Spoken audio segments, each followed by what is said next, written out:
Shalom to the elect of Israel, to the hopeful elect of Israel, you Hebrew Israelites, you so-called Negroes, Latinos, Native Americans, West Indian, and Haitians. Let us give all praises, honor, and glory to Yahweh, Bahashem, Yahweh Shai, the Most High, the Heavenly Father. His Hebrew name is Yahweh. Yahweh, not Yahweh, not Jehovah, not God, not Elohim, not Ahia. It's Yahweh, his only begotten Son. Hebrew name is Yahweh Shai, not Yahshua, not Yeshua, not Jesus Christos, not Jesus Christ, not Serapis Christus, not Yeshaya. It's Yahweh Shai. So got to give all honor, praises, and glory to Yahweh, Bahashem, Yahweh Shai, Bahashem, Rekah, Quadash. Double honors to the apostles and elders of Great Millstone who rule well, who teach well, and a sincere salutation to all the Arkin pushing this truth and believing this truth throughout the four winds of the earth, the entire world, waking up the hope for the elect. And shalom to the Akwaf who are listening and learning, the few sisters who are listening and learning.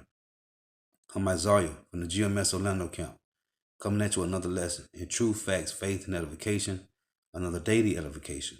Lord's willing, this be edifying. And this is the crash of the dollar, man. The whole reason for this pandemic is to bring in the RFID microchip, which is the mark of the beast, and to destroy 2/3 of Israel by fear tactics. Lord willing, this be edifying. This is to usher in the RFID microchip, man. That's what this is about. A new world currency, man. Okay? A new world currency, and to destroy 2/3 of Israel by fear tactics, man. And have everybody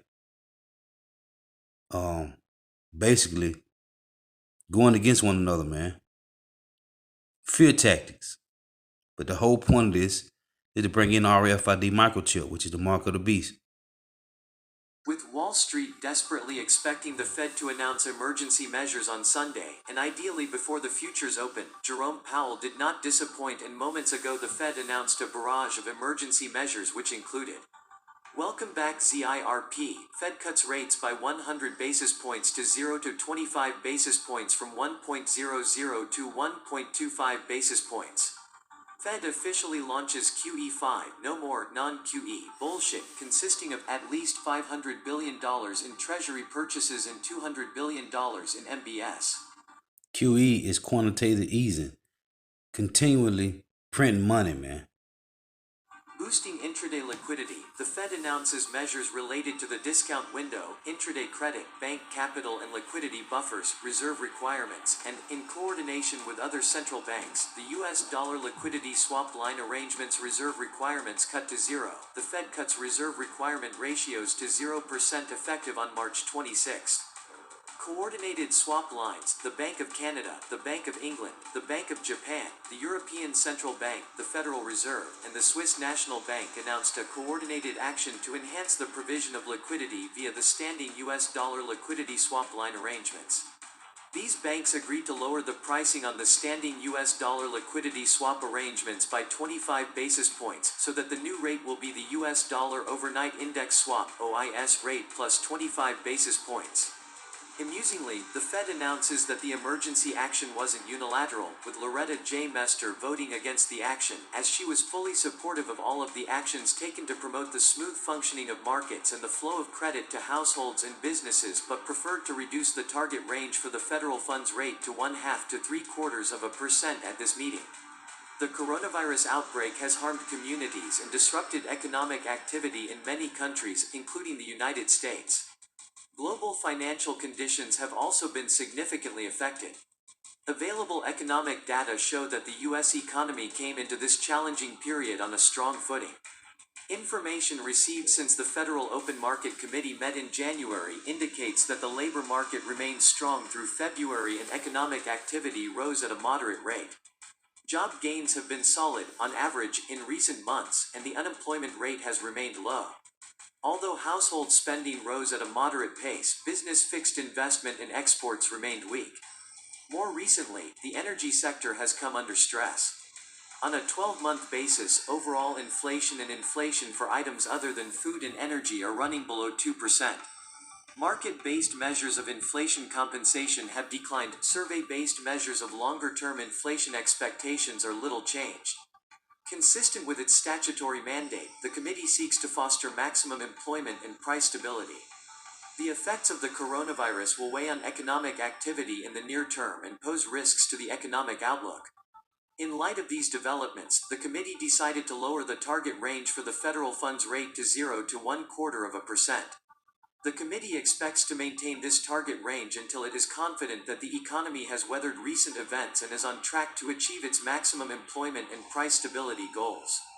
This action will help support economic activity, strong labor market conditions, and inflation returning to the committee's symmetric 2% objective. The committee will continue to monitor the implications of incoming information for the economic outlook, including information related to public health, as well as global developments and muted inflation pressures, and will use its tools and act as appropriate to support the economy. You see how much the gas is right now, man? Down here in Orlando, in the city that's around about, the gas down here, for the most part in Florida, could be everywhere, I don't know. It's $1.77, man. Okay? The gas is $1.77, man. This is the lowest it's been in a while. In determining the timing and size of future adjustments to the stance of monetary policy, the committee will assess realized and expected economic conditions relative to its maximum employment objective and its symmetric 2% inflation objective. This assessment will take into account a wide range of information, including measures of labor market conditions, indicators of inflation pressures and inflation expectations, and readings on financial and international developments. The Federal Reserve is prepared to use its full range of tools to support the flow of credit to households and businesses and thereby promote its maximum employment and price stability goals. To support the smooth functioning of markets for Treasury securities and agency mortgage-backed securities that are central to the flow of credit to households and businesses over coming months, the committee will increase its holdings of Treasury securities by at least $500 billion and its holdings of agency mortgage-backed securities by at least $200 billion. The committee will also reinvest all principal payments from the Federal Reserve's holdings of agency debt and agency mortgage-backed securities in agency mortgage-backed securities. In addition, the Open Market Desk has recently expanded its overnight and term repurchase agreement operations. The committee will continue to closely monitor market conditions and is prepared to adjust its plans as appropriate. Voting for the monetary policy action were Jerome H. Powell, Chair, John C. Williams, Vice Chair, Michelle W. Bowman, Lael Brainerd, Richard H. Clarida, Patrick Harker, Robert S. Kaplan, Neil Kashkari, and Randall K. Quarles. Voting against this action was Loretta J. Mester, who was fully supportive of all of the actions taken to promote the smooth functioning of markets and the flow of credit to households and businesses, but preferred to reduce the target range for the federal funds rate to 1/2 to 3/4% at this meeting. In a related set of actions to support the credit needs of households and businesses, the Federal Reserve announced measures related to the discount window, intraday credit, bank capital and liquidity buffers, reserve requirements, and, in coordination with other central banks, the U.S. dollar liquidity swap line arrangements. More information can be found on the Federal Reserve Board's website. On the topic of all important swap lines, which we said there is a distinct chance could be unveiled, the Fed issued the following announcement. Coordinated central bank action to enhance the provision of U.S. dollar liquidity. The Bank of Canada, the Bank of England, the Bank of Japan, the European Central Bank, the Federal Reserve, and the Swiss National Bank are today announcing a coordinated action to enhance the provision of liquidity via the standing U.S. dollar liquidity swap line arrangements. These central banks have agreed to lower the pricing on the standing U.S. dollar liquidity swap arrangements by 25 basis points, so that the new rate will be the U.S. dollar overnight index swap (OIS) rate plus 25 basis points. To increase the swap line's effectiveness in providing term liquidity, the foreign central banks with regular US dollar liquidity operations have also agreed to begin offering US dollars weekly in each jurisdiction with an 84-day maturity, in addition to the 1-week maturity operations currently offered. These changes will take effect with the next scheduled operations during the week of March 16.1. The new pricing and maturity offerings will remain in place as long as appropriate to support the smooth functioning of US dollar funding markets.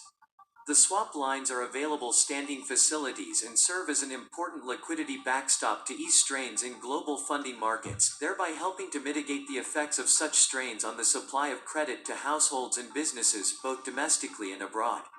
Finally, here is what the Fed is doing to boost day-to-day credit, including encouraging banks to use the discount window, good luck with that, encouraging the use of intraday credit and cutting reserve requirements to zero. Federal Reserve actions to support the flow of credit to households and businesses. The Federal Reserve is carefully monitoring credit markets and is prepared to use its full range of tools to support the flow of credit to households and businesses and thereby promote its maximum employment and price stability goals.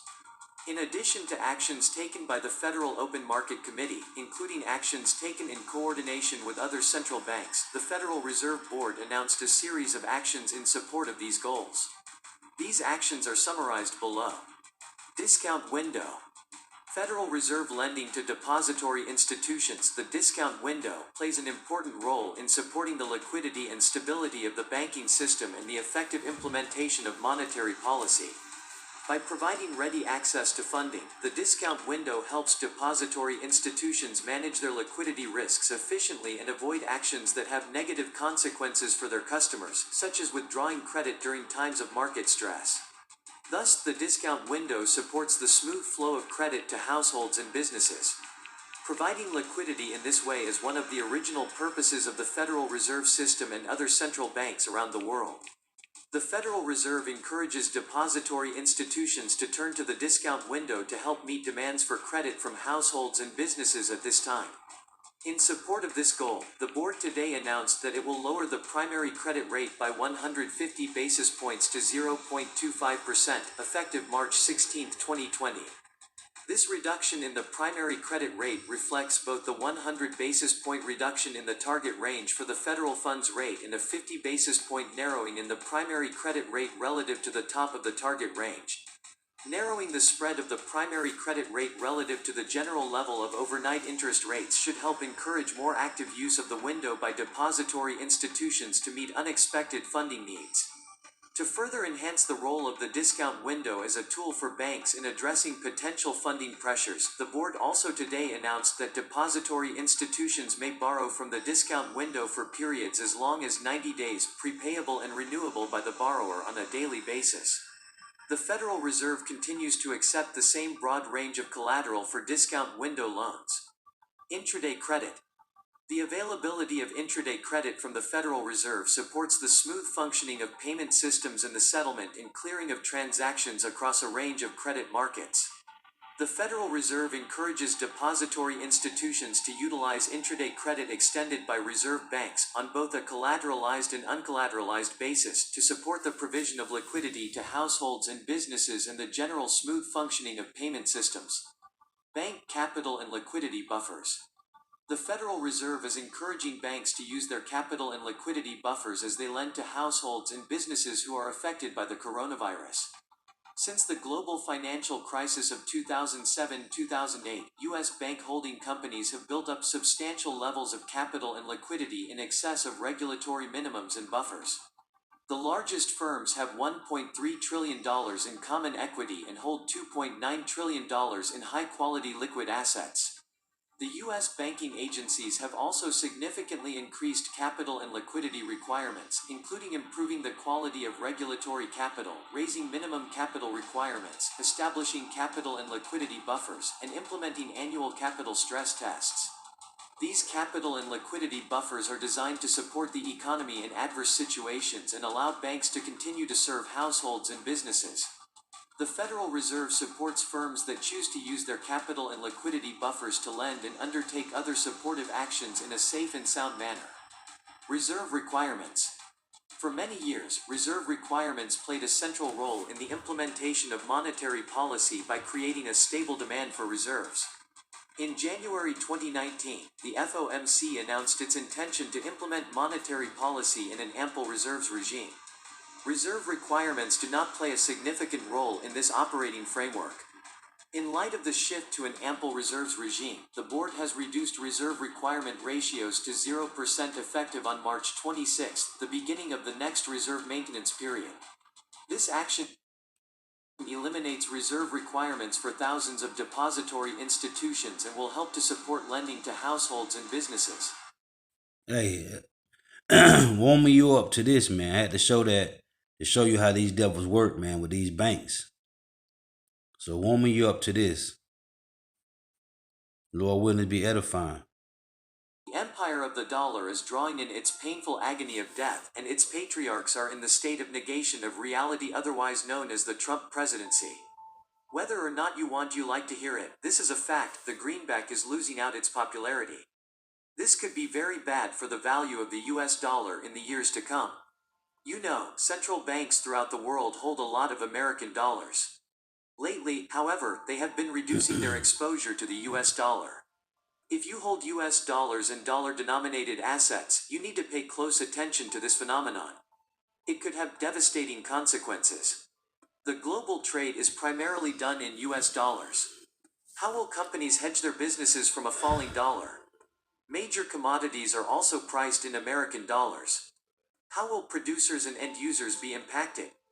If the value of the American dollar drops, it will have a gigantic effect in all spheres. Actually, the dollar has been slowly collapsing for many years. Better questions are, is the collapse speeding up, and where might the collapse end? Could the buck in your pocket ever become as worthless as the Zimbabwe dollar? Welcome to the Atlantis Report. As long as the global reserve currency is dollar peg on air, it is guaranteed that the purchasing power of all currencies, including the US dollar, will continue to devalue since the gold standard was pulled. You need $635 to match the value of a 1971 $100 bill. The foreign leaders understand the disadvantage of the system against their economy. The dollar has been designed to control everyone's currency and not a very simple system to undo. However, its greed won't last forever. The international monetary system of Bretton Woods of 1944, as it evolved in the present, has become, honestly said, the biggest obstacle to peace and prosperity in the world. China is increasingly supported by Russia, and the two largest Eurasian nations are taking decisive steps to create a very viable alternative to the tyranny of the US dollar in world trade and finance. Wall Street and Washington are not happy with it, but they are powerless to stop this change. Shortly before the end of World War II, the United States government, influenced by major international Wall Street banks, instituted what many mistakenly believed to be a new gold standard. In truth, it was a dollar standard in which every other currency of the IMF countries had the value hooked on the dollar. In turn, the US dollar was then tied to gold with a value equal to 1/35 of an ounce of gold. At the time, Washington and Wall Street were able to impose such a system because the Federal Reserve held about 75% of all world monetary gold as a result of the war and related developments. Bretton Woods crowned the dollar, which has since become the reserve currency of world trade held by central banks. In the late 1960s, with the growing US budget deficits caused by the costs of the Vietnam War and another insane spending, the dollar standard began to show its profound structural flaws. Once Western Europe and Japan recovered from the war, they no longer needed billions of US dollars to finance the reconstruction. Germany and Japan had become world-class export economies, with greater efficiency in industrial production than in the United States due to the growing obsolescence of the US-based industry, from steel to cars and basic infrastructures. Washington would, therefore, have had to significantly devalue the dollar against gold to correct the growing imbalance in world trade. Such a devaluation of the dollar would have increased the export profits of US production and reduced trade imbalances. It would have been a huge advantage for the real US economy. However, Wall Street banks would have had massive losses. Instead, the US administrations, first Johnson and then Nixon, printed many more dollars by effectively exporting inflation worldwide.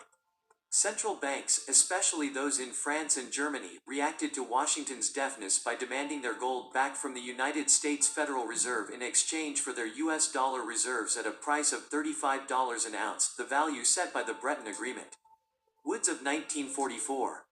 In August 1971, the redemption of this gold for inflated dollars had reached such a crisis that Nixon, advised by a senior Treasury official, Paul Volcker, decided to tear up the Bretton Woods Agreement.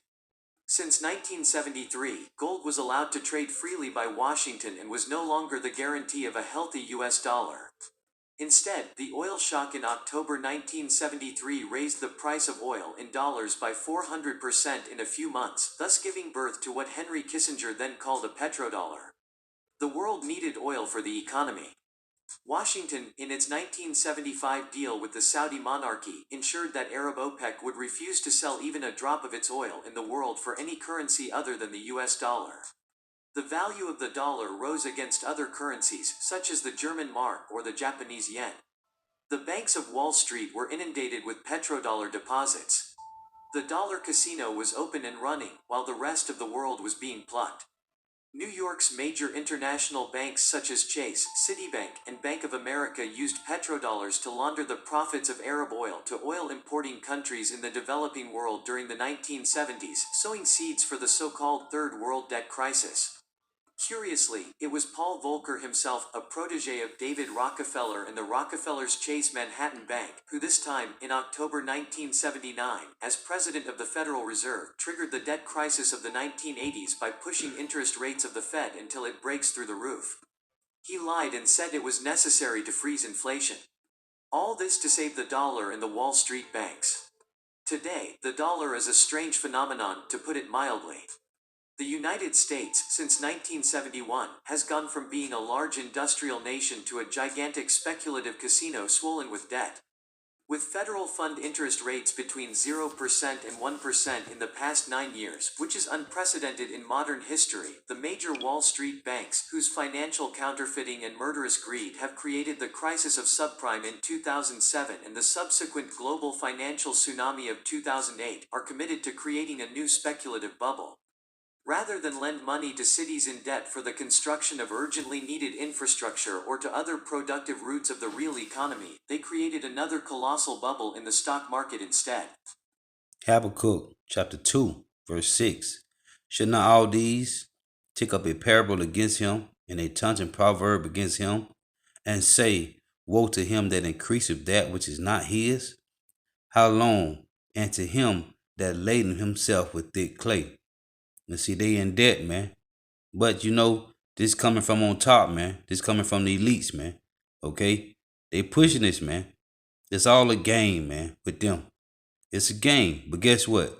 This is from on high, man, from the Most High Yahweh. So it's all playing out as planned, man. The Most High, the Heavenly Father Yahweh, is a master chess player. He is he created the chess game, man. Okay? Large corporations used low-cost credit to buy back their stocks, thus pushing stock prices in Wall Street markets, an increase fueled by hype and myths about economic recovery. The S&P 500 share index increased by 320% compared to the end of 2008. I can assure you with certainty that this growth of shares did not occur because the real US economy grew by 320%. For decades, American families have been making less and less in real terms every year. Average household incomes have stagnated since 1988, with inflation rising steadily, real income declines. They must borrow more than ever before. The debt of the federal government has reached an unsustainable value of $20 trillion, 20,000 billion, without being able to see the end.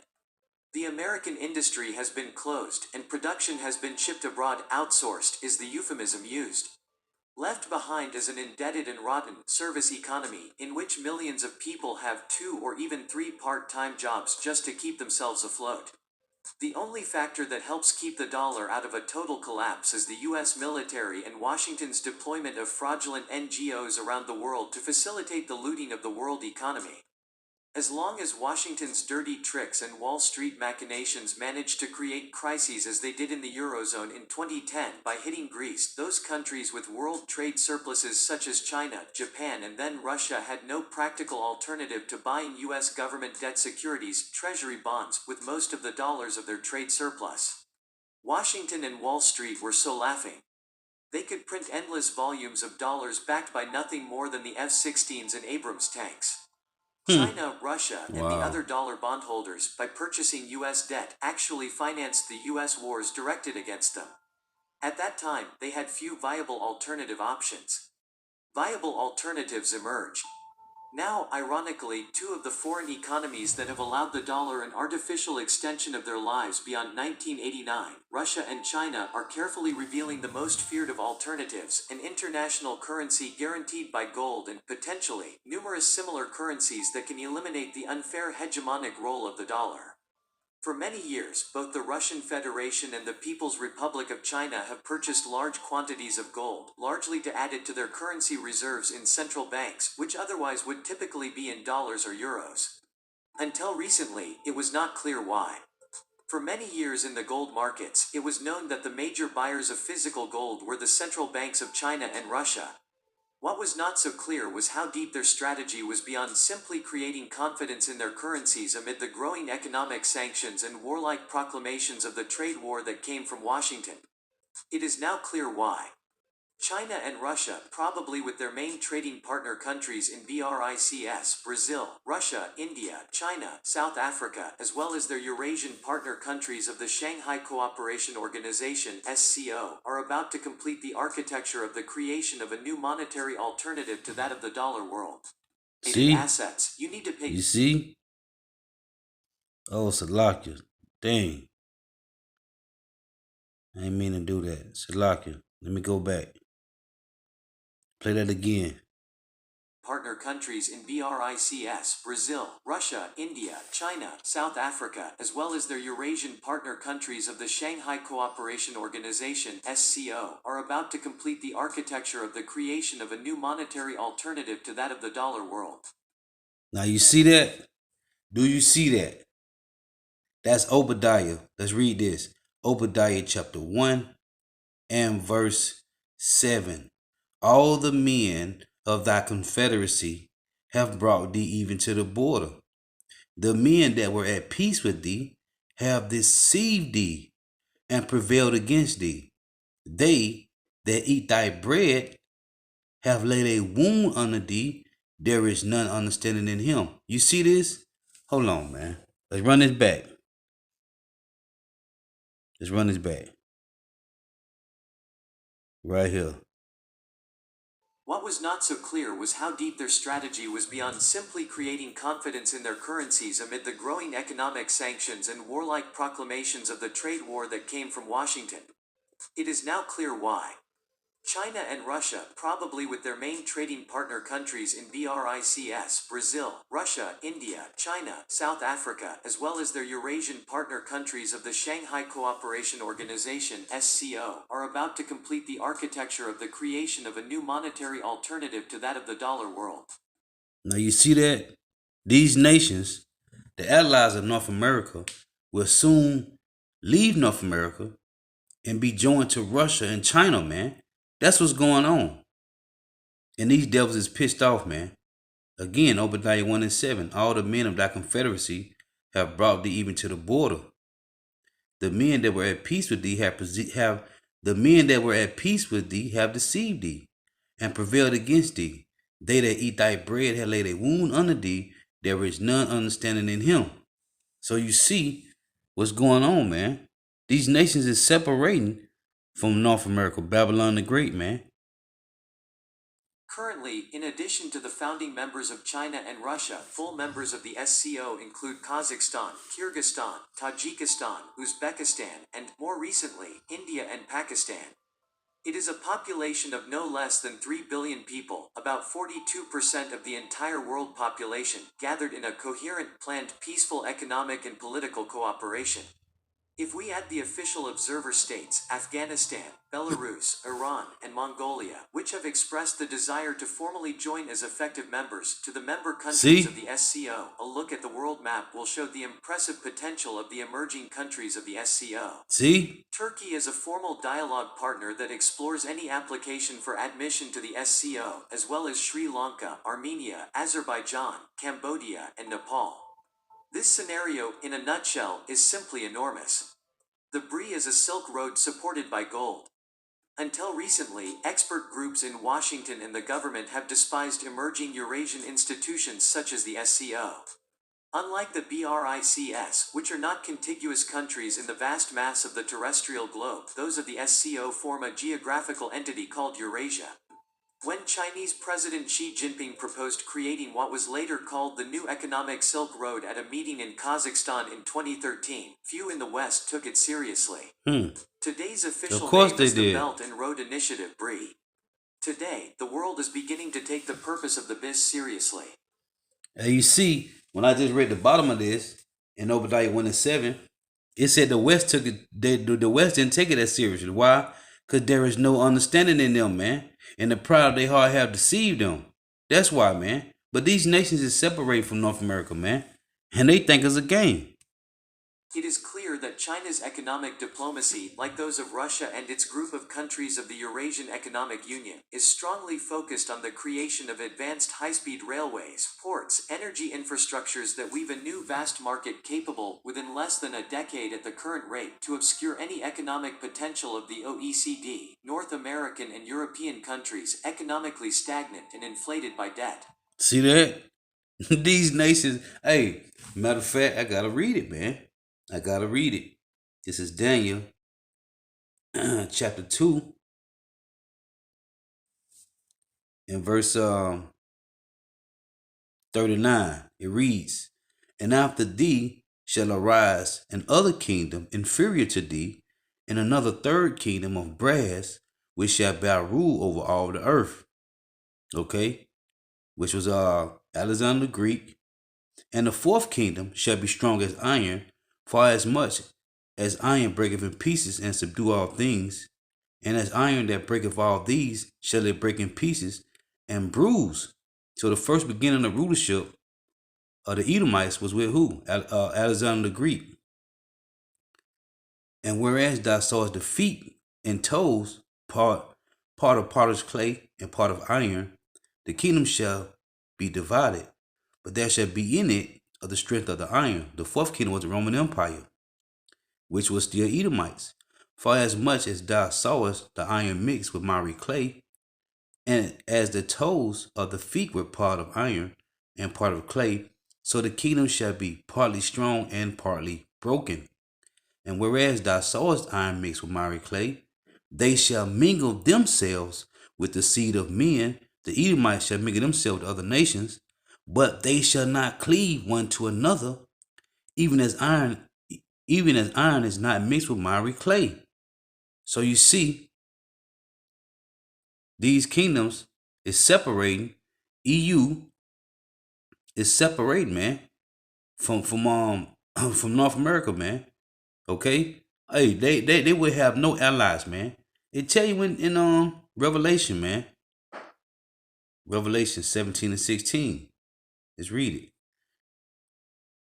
It reads, "And the 10 horns, which is the European Union, the EU, okay, and the 10 horns which thou sawest upon the beast, these shall hate the whore, and shall make her desolate and naked, and shall eat her flesh, and burn her with fire," man. The her is talking about North America, Babylon the Great, man. You see, the European countries are separated, man. That was the whole thing. That's what the deal with the Brexit was about, man. You see, this thing is taking place. Hey, the Lord is a strategic chess player, man. What was hitherto extremely necessary, but not yet clear, was a strategy to free the nations of Eurasia from the dollar and their vulnerability to further U.S. Treasury sanctions and financial warfare based on their dependence on the dollar.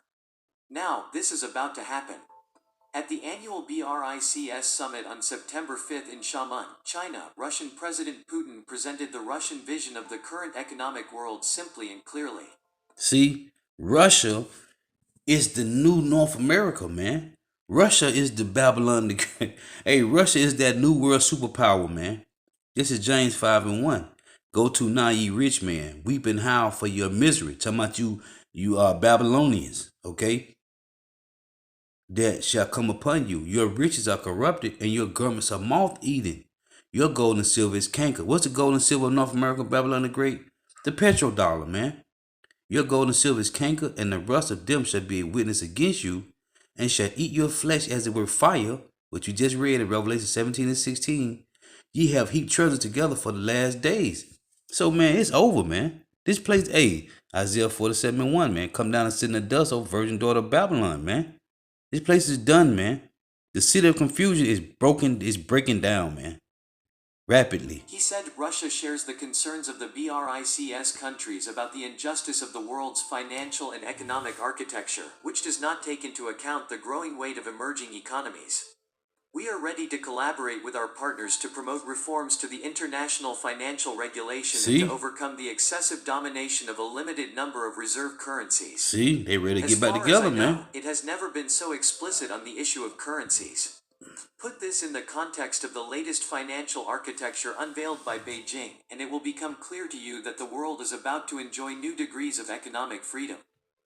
Economic freedom? From who? North America, Babylon the Great.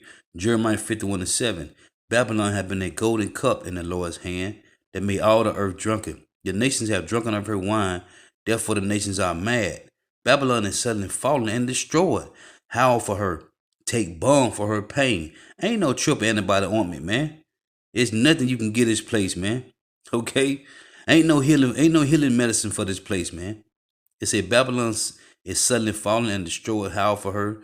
Take balm for her pain. If so be, she may be healed. We will have healed Babylon, but she is not healed. Forsake her, and let us go, everyone, into his own country. You see, these nations is leaving this place, man. For her judgment reacheth unto heaven and is lifted up even to the skies. Hey, so the allies of North America is going back to their own country, man. They gonna work together amongst themselves, man. Okay, they're gonna form a confederacy amongst themselves, man. And North America gonna be left out, man. This place is done, man. Forward contracts on oil in Chinese yuan. According to a report by Japan Nikkei Asian Review, China is about to start a futures contract for crude oil denominated in Chinese yuan, which will be redeemable for gold. Together with other moves from China in the past 2 years to make Shanghai a viable alternative to London and New York, this will make things really interesting. China is... Hey, in that Daniel chapter 2, man. Okay, it said, what? They shall mingle themselves with the seed of men, but they will not cleave one to another, man. Hey, Babylon the Great, North America, they've been mingled themselves amongst the seeds of men for long enough, man.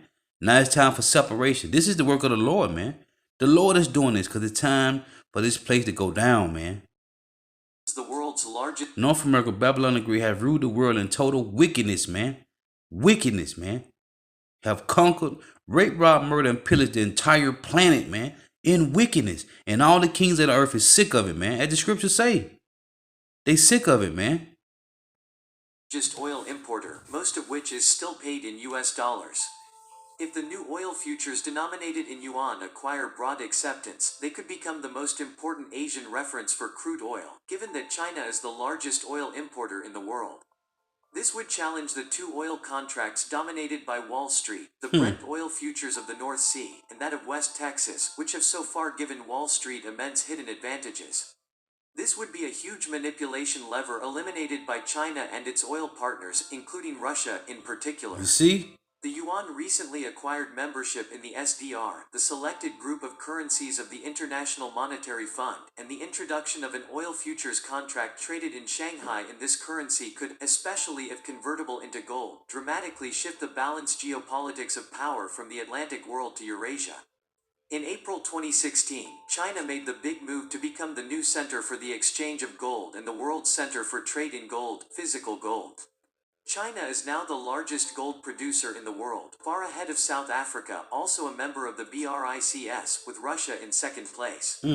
China has now set up a large storage center in the Free Trade Area in Qianhai, near Shenzhen, the city of about 18 million inhabitants immediately north of Hong Kong on the Pearl River Delta. China is completing the construction of a permanent structure dedicated to gold, with a connected warehouse, a trading square, and related offices. The Chinese Gold and Silver Exchange Society of Hong Kong, founded 105 years ago, is in a joint project with ICBC, China's largest state bank and its largest gold import bank, to create the Qianhai Storage Center. It is starting to become clear why Washington's fraudulent NGOs like the National Endowment for Democracy attempted, unsuccessfully, to create an anti-Beijing colored revolution, the Umbrella Revolution, in Hong Kong in late 2014. Now, the addition of the new oil futures contract exchanged in China in yuan and convertible into gold will lead to a dramatic shift of the main members of OPEC, even in the Middle East, towards the preference of guaranteed yuan in gold for their oil instead of US dollars, inflated and subject to geopolitical risks as Qatar experienced after Trump's visit to Riyadh. In particular, the Russian state-owned oil giant Rosneft has just announced that the Chinese state-owned oil company, CEFC China Energy Company Limited, has just purchased a 14% stake in Rosneft from Qatar. Everything begins to emerge as a very coherent strategy. The dollar empire is dragging on in its painful death agony, and its patriarchs are in a state of denial of reality, otherwise known as the Trump presidency. In the meantime, the healthy elements of this world are trying to build constructive and peaceful alternatives. They are even open to letting Washington join them under honest rules. It is extraordinarily generous, isn't it? By helping to maintain the strength of the US dollar, Russia and China are actually assisted themselves and their allies in getting more bang for their American bucks while they replaced their dollar reserves with gold. This can't bode anything good for America, its currency, and the countries that see the dollar as maintaining its strength. However, the countries who are following the lead of Russia and China on the B&R, whom Orwell called Eastasia and Eurasia, will refuse to accept the US dollar for their exports in the trade from the countries comprising Oceania and will demand payment for them with gold or in the currency they use. One day soon, what's left of America's economic strength will derive from the barrel of their guns, the threat of sabotage by the CIA, and from the US self-endorsed right to print as much currency as its Fed deems necessary. This was the Atlantis Report. Hey, you see that? Hey, that's what you just said. They're going to have to pull their guns out now, man. Because that's all they got left, man. We live in strange times. Salaki for this. This is the greatest depression ever. The biggest economic crash of our lifetime. This system is collapsing around us. There is no fixing it. No chance this could be fixed.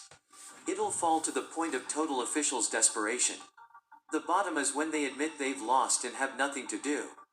The last time around, the banksters and other CEOs were in trouble because they were gambling with other people's money on Wall Street. They were losing very badly. The US government bailed most of them out, but they didn't learn a damn thing, and spent the bailout funds on bonuses for themselves and kept on gambling. That is partly why we are now headed for the greatest depression ever. America is also in debt up to its eyebrows, which certainly doesn't help. The end result is central bankers created the biggest, most egregious bubble in financial history. A $250 trillion debt bomb with another $500 plus trillion in derivatives trading based on its yields. See that? To put this into perspective, the tech bubble was about $15 trillion in size. The housing bubble, which triggered the 2008 crisis, was about $30 trillion in size. The bond bubble is over $250 trillion in size. Some $50 trillion of this is in sovereign debt, with the rest coming from corporate debt, mortgages, auto loans, credit cards, and the like. The $2.5 trillion stimulus money is only going to go to the gangsters, the bankers, just like last time. The bankers are laughing because they already stole tens of trillions post-2008 with all the politicians on top of the trillions they stole pre-2008. Tens of trillions hidden in offshore Cayman accounts. The money spent on keeping this propped while trillions are funneled to insiders so they can buy assets for pennies on the dollar dwarfs what you will see in any stimulus. Interestingly, no politicians are objecting to the Wall Street $10 trillion bailout, but stamping their feet over every other element. And as we continue to shovel trillions at this turgid mass of puss-filled fraud, we are at once tossing away our chance at vitality on the way back up if there's going to be a way back up at all. Give a man a gun, he will rob the bank. Give a man a bank, he will rob the world. Welcome back to the Atlantis Report. Please take some time to subscribe to my backup channels. I do upload videos there too, on a daily basis. You'll find the links in the description box. Thank you. As the government rushed to create financial panic with the virus catalyst, it will cause numerous unintended consequences which will feed more fuel to the fire. As the Fed falters in its attempt to save the economy, it will be swallowed by the Treasury and become history while a new monetary system is born. The virus will then have accomplished one of its intended purposes. This is called Operation Control. They want to see how much of the population cowers in fear and believes the government. Meanwhile, the Americans are told to shut up, sit at home, quit your job, and close down all the gun doors while they are letting all the prisoners out. Who's most likely to get sick and die? The people outside in the fresh air and sunlight getting exercise, or the people cooped up at home breathing recycled air and sitting on the couch watching endless mind-bending TV? This thing is here to stay. No 2-week sporadic quarantines are going to stop it. Plus, the slower it spreads, the more it mutates before eventually infecting you with an even stronger version of itself.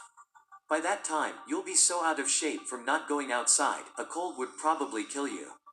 Get healthy, people. It's a war for the bankster world order, and they are using citizens as hostages with house imprisonment under false pretenses. COVID-19 is the man-made designer planetemic which will usher in the brave new world. It is the dark vessel that has already transferred trillions of dollars from the people to the corrupt banks and corporations. I don't buy the narrative that this is all about fighting a virus, and therefore we need to give up our freedoms of movement and assembly. Yes, there are some legitimate concerns, mostly exaggerated, prompting draconian measures. I also believe the threat of the virus is being used as a power grab. A permanent, ever-expanding power grab over the American people.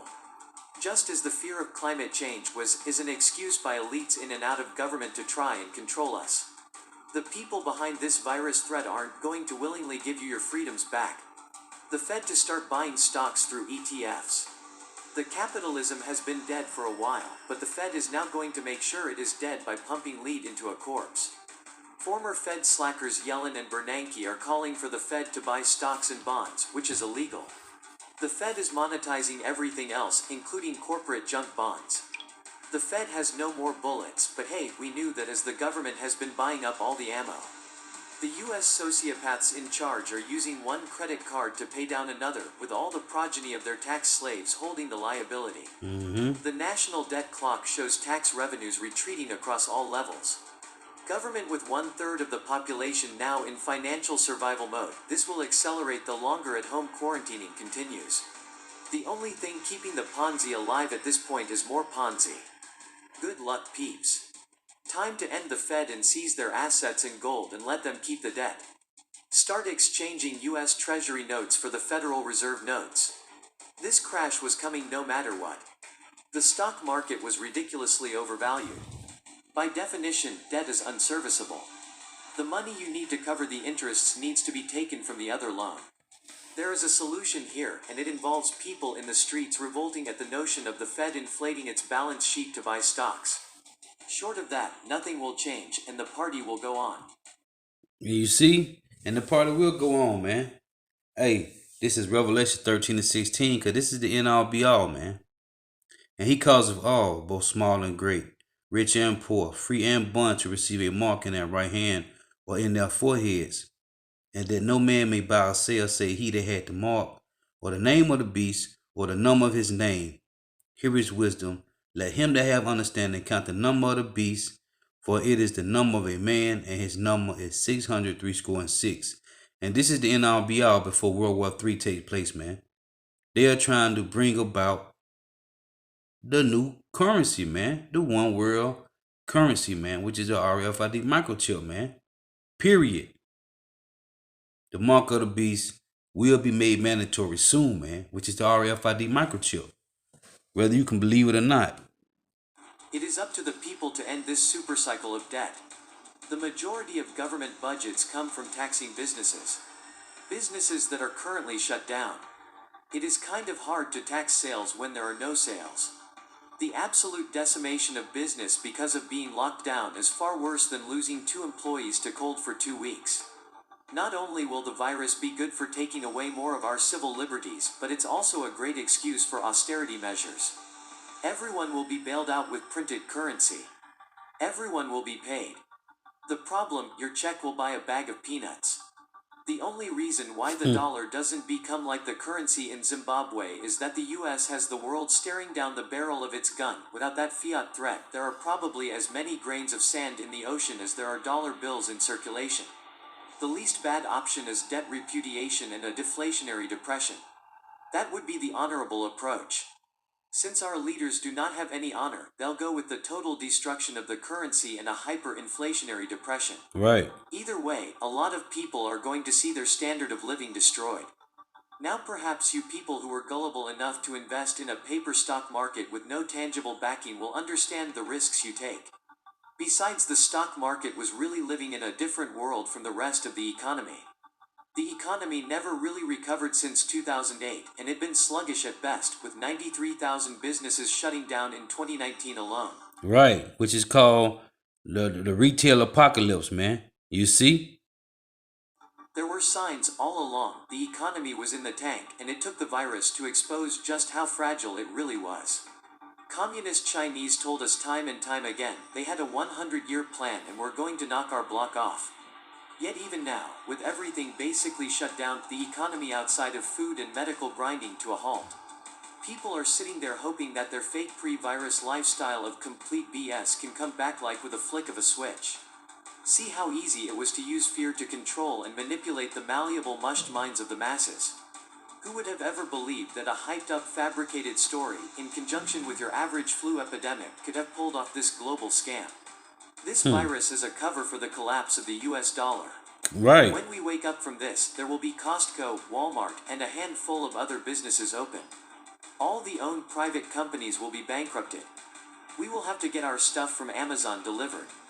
You will be unemployed and have a limited amount of time before you have to report to your free condo, where they will provide food and a task. All your private property will be taken from you, and you will be given a uniform to wear. Everything will be guaranteed for you: vaccines, food, and shelter.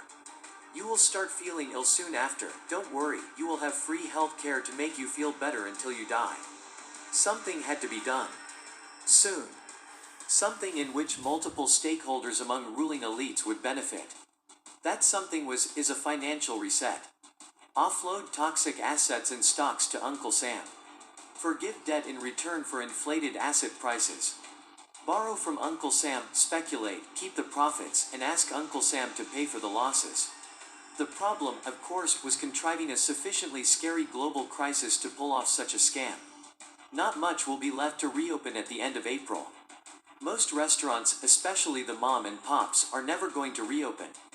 1/3 road of this country will be unemployed. Savings will be wiped out. And people will be behind in rent and mortgages. It is time for the American patriots to rise up and march on Washington and take this country back. Anyone who doesn't think this coronavirus was here by December or even November is dumb. We are connected to China with non-stop flights and huge amounts of Chinese Americans going back and forth all the time. This was here all winter but was just thought to be the flu. Yes, it's not pleasant to get sick and die, and we should do everything to help people at risk, but putting trillions of dollars on our kids' backs and shutting down everything is very stupid. Huge differences between now and 1929. For one, most of the home mortgages on residential real estate were 7-year term. A high percentage of these homes were paid off by the time the Depression hit. Aside from farmers, ordinary people did not have any debt. People genuinely cared for one another and would often reach out to complete strangers in order to offer help. Compared to today, crime was virtually non-existent. Violent crime was so rare that when it did occur, it made headlines. Drug use was confined to a very small percentage of the population. Being a drug addict was considered to be the lowest of lows. The family unit was traditional and strong. Mothers did not work outside the home, and divorce was rare. Children feared their father and respected their mother. Facts. Schools still taught moral values and honored the history of our nation, including our founding fathers. Etc., etc., etc. Does everyone know why this crash isn't as painful as 1929? The answer: the welfare system. There was no welfare cushion to be exploited in 1929 by the freebies army who makes up over 40% of the population today in the US. Crash the welfare system and just see what happens. This is where the Second Amendment becomes very important. In 1929, a lot of people still had skills and knew how to be thrifty. Today, that's not the case. And supply chains are crazy long in comparison. We are the polar opposite of virtually every point listed above, and more. This is just a quick list that came to mind. With that being said, how do you think society will hold up when things really get out of control? This was the Atlantis Report. Hey, and that's what's finna happen, man. That's finna happen, man. These things are finna take place. And what are you gonna do, man? What are you gonna do when they do, man? Hey, so I'm gonna close with this. This is Ecclesiastes 36:6. Show new signs and make other strange wonders. Glorify thy hand and thy right arm, that they may set forth thy wondrous works. Raise up indignation and pour out wrath. Take away the adversary and destroy the enemy. Make the time short. Remember the covenant and let them declare thy wonderful works. Let him that escapeth be consumed by the rage of the fire, which is the elites, and let them perish that oppress the people. Smite and sunder the heads of the rulers of the heathen that say there is none but we. Gather all the tribes of Jacob together, and inherit thou them as from the beginning. O Yahweh, have mercy upon the people that is called by thy name, and upon Israel, whom thou hast named thy firstborn.